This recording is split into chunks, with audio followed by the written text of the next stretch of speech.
नमस्कार दोस्तों। कुछ दिन पहले अक्सर मुझे न्यूज़ मीडिया में यह सुनने को मिलता था कि जीएसटी बिल पे आज जम के हंगामा हुआ सदन में। विपक्ष ने सदन से वॉकआउट कर दिया। सदन के दोनों कार्यकाल आज ठप रहे। मैं सोचता था कि भाई ऐसा क्या है इस बिल में, जीएसटी बिल में, कि सदन के कार्यकाल ठप है, इतना हंगामा हो रहा है। तो चलिए आपको इस वीडियो में हम जीएसटी के बिल के बारे में पूरी जानकारी जो है देने जा रहे हैं, बिल्कुल लेमन टर्म्स में। GST stands for goods and services taxes. Tax जो होता है, जो हम गवर्नमेंट को देते हैं, वो दो तरह के होते हैं, ठीक है। एक डायरेक्ट टैक्सेस और दूसरे इनडायरेक्ट टैक्सेस। डायरेक्ट टैक्सेस वो टैक्सेस होते हैं जो डायरेक्टली आप अपने पॉकेट से गवर्नमेंट को देते हैं। एग्जाम्पल के तौर पे इनकम टैक्स। इनकम टैक्स जो है वो आप अपनी कमाई पे अगर आप उस दायरे में आते हैं तो आपको देना पड़ता है, डायरेक्टली आप ही देते हैं, वो दूसरा कोई नहीं देता है। उसी तरह से इनडायरेक्ट टैक्सेस होते हैं जो कि आप गवर्नमेंट को वो भी देते हैं, लेकिन इनडायरेक्टली आप नहीं देते हैं। आप जब भी कोई सामान खरीदते हैं, नून तेल धनिया साबुन कुछ भी खरीदते हैं, तो उसमें आप रिटेलर को तो एमआरपी दे देते हैं, लेकिन रिटेलर या फिर होलसेलर या फिर जो भी उसके साथ डील करता है बिजनेस में, उनको कहीं ना कहीं गवर्नमेंट को ये टैक्स पे करना ही होता है। और ये जो टैक्स इंक्लूड होते हैं एमआरपी में और आपसे ले लिया जाता है, ठीक है। तो अब इनडायरेक्ट टैक्सेस जो होते हैं कितने तरह के, 18 तरह के लगभग अपने देश में इनडायरेक्ट टैक्सेस हैं, जो कि मैं बताने जा रहा हूं। और जीएसटी का टोटली लेना देना है इस सभी इनडायरेक्ट टैक्सेस से। ओके, डायरेक्ट टैक्सेस से जीएसटी का कोई लेना देना नहीं, वो जैसा है वैसे ही रहेगा। अब देखिए इनडायरेक्ट टैक्सेस आपको थोड़ा बता दें कितने सारे इंडिया में हैं। लगभग कुछ इंपॉर्टेंट बता देते हैं, चलिए ठीक है। वैसे तो 19 नहीं बताऊंगा मैं, कुछ इंपॉर्टेंट जो है वो बता रहा हूँ। सबसे पहले सेल्स टैक्स। सेल्स टैक्स जो होता है वो कुछ भी आप जो सामान जो है आप बेचते हैं तो उस पर देना पड़ता है गवर्नमेंट को, ठीक है। अगर सामान जो है आप विद इन स्टेट बेच रहे हैं तो स्टेट गवर्नमेंट को, ठीक है, वैट के तौर पे देना पड़ता है। और अगर आप सामान को दूसरे स्टेट में बेच रहे हैं तो सेल टैक्स आपको सीएसटी सेंट्रल सेल्स टैक्स के रूप में देना पड़ता है सेंट्रल गवर्नमेंट को, ठीक है। दूसरा सर्विस टैक्स। सर्विस टैक्स जो है वो याद रखिएगा केवल और केवल सेंट्रल गवर्नमेंट जो है उसी के हाथ में जाता है ये सर्विस टैक्स। एग्जाम्पल के तौर पे जैसे आपने होटल में खाया, कहीं किसी से नाई से बाल कटवा लिया, नाई से बाल कटवा लिया तो टैक्स नहीं लगता इंडिया में लेकिन जो भी सर्विसेज लिए वो उस तरह से, ठीक है। उसके बाद प्रोफेशनल टैक्स हो गया, लग्जरी टैक्स हो गया, ठीक है। प्रोफेशनल टैक्स यानी आप सपोज कीजिए आपने किसी चार्टर्ड अकाउंटेंट वगैरह का कुछ हेल्प लिया, उनसे कुछ सर्विसेज लिया, तो उसका टैक्स जो है बड़े शहरों में पे करना पड़ता है। लग्जरी टैक्स, सपोज कीजिए आपने लग्जरी होटल्स ताज वोज में रह लिए तो उसमें पे करना पड़ता है।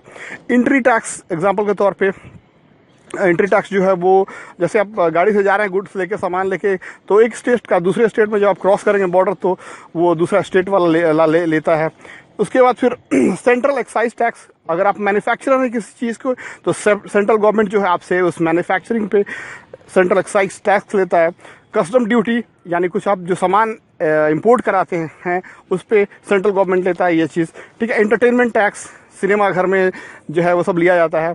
और बहुत तरह के और भी, टोटल बताया मैंने 19 टैक्सेस होते हैं, 18 या 19 टैक्सेस होते हैं जो कि आपसे वसूले जाते हैं इनडायरेक्टली, ठीक है। अब आप थोड़ा ध्यान दीजिए कि ये जो टैक्सेज है सबका परसेंटेज अलग अलग होता है, डिपेंड 1 से लेके 15% तक। किसी स्टेट्स में ये डिपेंड करता है, स्टेट टू स्टेट वैरी करता है, और product to product, business to business थोड़ा वैरी करता है।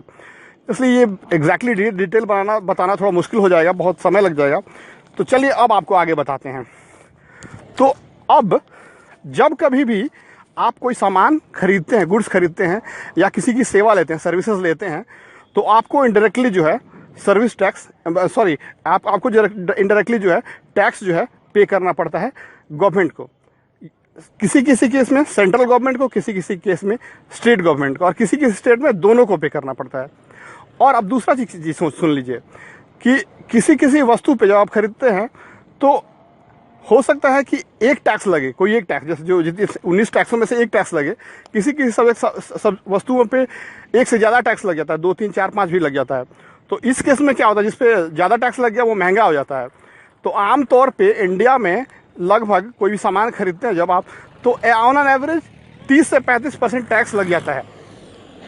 किसी किसी वस्तु में लगभग 40 से 50% भी टैक्स देना पड़ता है आपको, लेकिन आपको पता नहीं चलता ये चीज़, ठीक है। तो जिससे महंगाई जो है कह रही है कि बहुत बढ़ रही है और इसलिए लाया जा रहा है जीएसटी बिल। तो जीएसटी बिल लाने से क्या मकसद क्या है कि ये जो है जो जीएसटी बिल जो होगा उससे इन सारे टैक्सेस से आपको छुटकारा मिल जाएगा। अलग अलग जो टैक्सेस आप भरते हैं सेल्स और सर्विसेज के लिए, आपको केवल और केवल एक टैक्स भरना होगा, चाहे आप जो भी बिजनेस करते, चाहे सेल्स के लिए या सर्विस के लिए, ठीक है। और केवल एक सेंट्रल गवर्नमेंट के लिए भरना पड़ेगा टैक्स, ठीक है, जो कि 18% होगा, जिसे कहेंगे जीएसटी बिल के अंतर्गत, ठीक है। अब सेंट्रल गवर्नमेंट जो आप अपना हिस्सा दे देगा स्टेट को, जितना उसको चाहिए वो लोग समझ लेंगे, लेकिन आपको भरना होता है बस 18% भरना होगा हर चीज़ में, ठीक है। चाहे अब इससे क्या होगी, अब आपको थोड़ा बता दें इसके एडवांटेजेस और डिसएडवांटेजेस।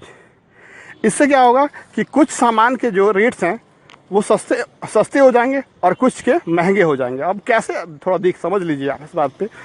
सपोज के लिए कुछ खाना है जो डिब्बाबंद खाना हो गया, कपड़े हो गए, कुछ सिंगार वगैरह का सामान हो गया, इस पर लगभग बहुत कम टैक्स लगता है, किसी मतलब 3% किसी में, 5%, 10% किसी में, ठीक है। तो अब क्या होगा कि इन वस्तुओं पे भी 18% ही टैक्स लिया जाएगा, ठीक है।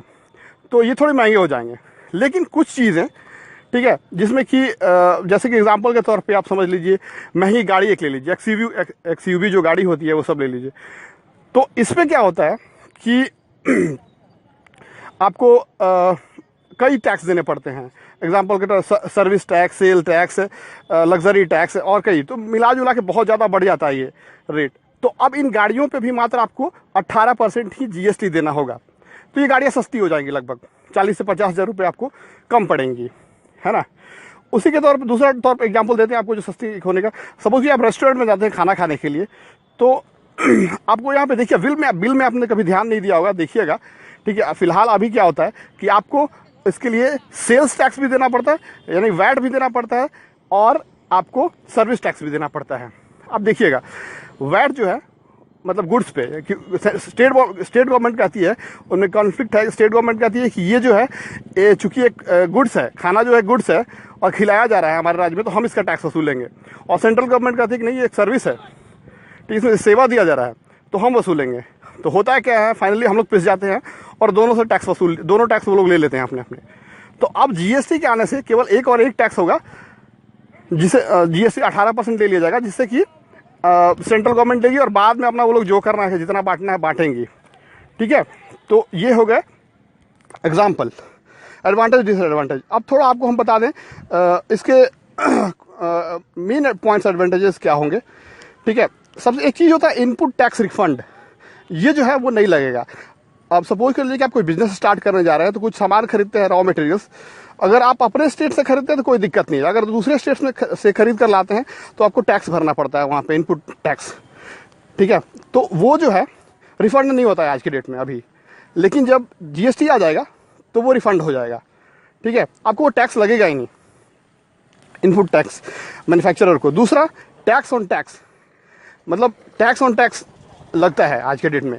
सपोज कर लीजिए जैसे कि आप कोई सामान मैन्युफैक्चर करने के लिए रॉ मटेरियल खरीदते हैं, तो मैन्युफैक्चरिंग पे जो है वो एक टैक्स लगता है जिसे कहते हैं सेंट्रल एक्साइज टैक्स, जो कि देना पड़ता है। 100 रुपये का सामान खरीदते हैं तो मान लीजिए 10 रुपये आपको एक्स्ट्रा देना पड़ता है सेंट्रल एक्साइज टैक्स।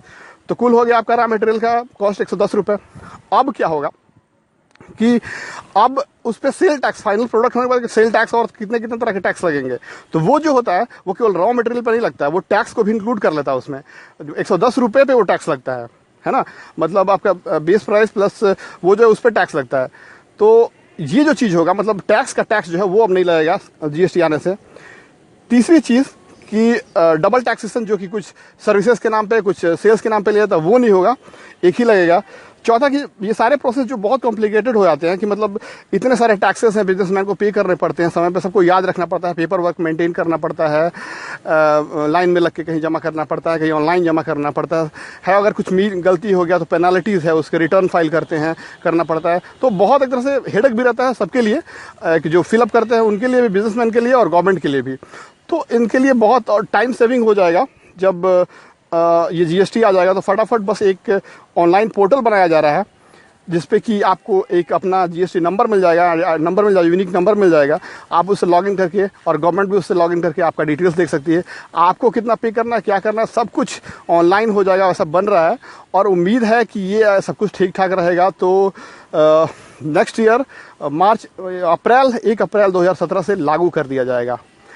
तो हम ये उम्मीद करें कि आप जीएसटी के बारे में बिल्कुल सब कुछ क्लियर समझ गए।